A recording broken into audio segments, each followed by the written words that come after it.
I now give the floor to Mr. Thomas Egli, Chief Executive Officer of the Geneva Forum at the United Nations and founder of Objectif Sciences International in Switzerland. Thank you very much, everybody. Hello. And just Sylvia and Ivan talked a lot about education, and somebody could say that education could take too much time. But if you have to solve very urgent questions like emergency because of climate change or rights of nature, you cannot have to continue to manage every year same problems just only because the new generation of adults who emerge every year keep same inadequate behaviors. So, of course, you have to solve the problems, but you need, in the same time, a good education provided to the coming generations. Education is really a very important issue as at same level that all of us. The NGO, Objectif Sciences International, is making what we call participatory research, which means learning science by doing science on real projects to serve resolution of the SDGs. With this, we have a very, very good effect of education to science and especially for climate and rights of nature. You can see we are on all continents on the planet. The volunteers are coming from everywhere, Russia, Canada, Europe, South America, Asia.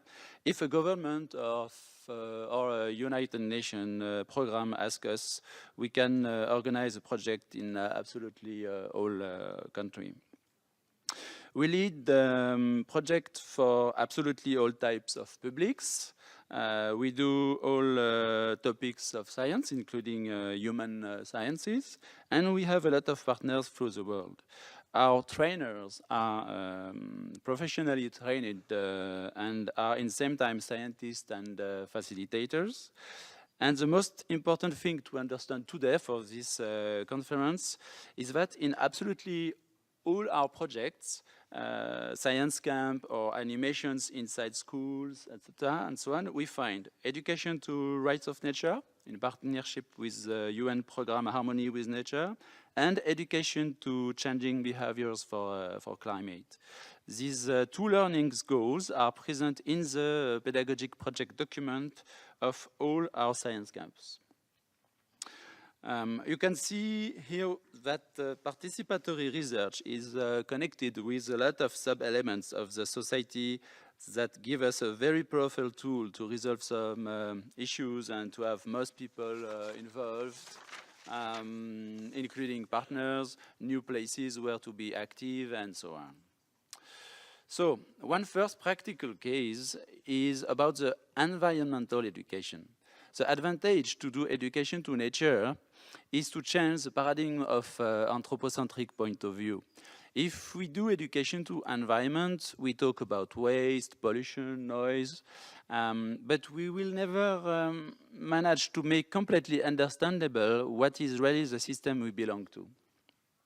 So in our camps, we try to do education to nature. If you consider yourself as an element of the system, your research as a scientist is completely different, and it is same effect for education.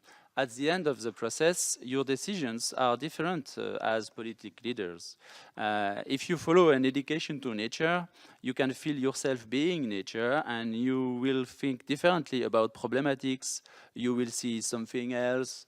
You will become different. This is a very powerful tool for governments which wish to solve faster their problems, as citizens can act more accurately and cost less. If in their life they followed an education to nature in place of an education to environment.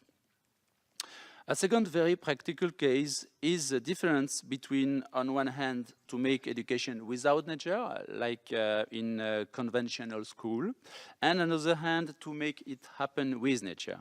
If you place the learner in nature, he will understand better mathematics or languages, geography, or all other topics of the curriculum, because to be inside of nature make you become smarter, cleverer, more efficient. more open-minded to learnings.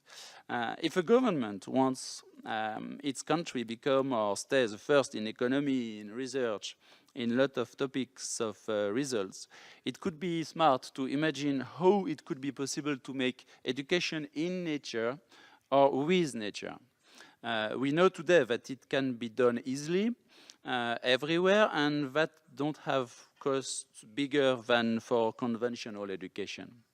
So if you do education by theory, you will never manage to have as good results in hard topics like mathematics as you will have by doing education with nature. But also, when you organize education by doing real projects, you have very good effects on changing of behaviors about climate questions or new directions in relation to nature, especially about the question of rights of nature, because you will involve the learners at the maximum level as possible. You create what we call community-based learning, and it is ultra efficient in empowerment of publics in their own learnings.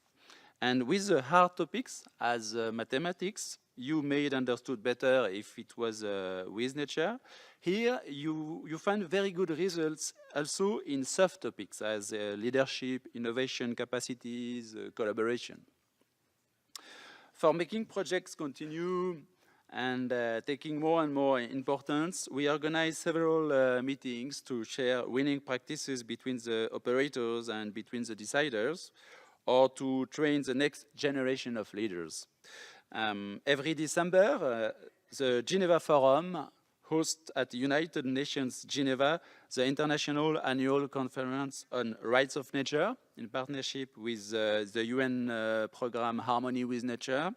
And in April at UNESCO in Paris, we organize annual conference about how participatory science help us to meet SDGs. The meetings of excellence are science camps organized in the middle of nowhere in nature, like in Swiss Alps, or inside towns, like in London City. And we train the teenagers to techniques of excellence and the learning by doing project. We give them to live this project-based learning week. Is a question of rights of nature to solve. Last but not least, we cooperate with the World Federation of United Nations Associations to provide students participating at their UN model events in order to have a rights of nature rooms of debates into this annual training of United Nations system. So by this, we hope to help a lot the rights of nature goals and issue. Thank you very much.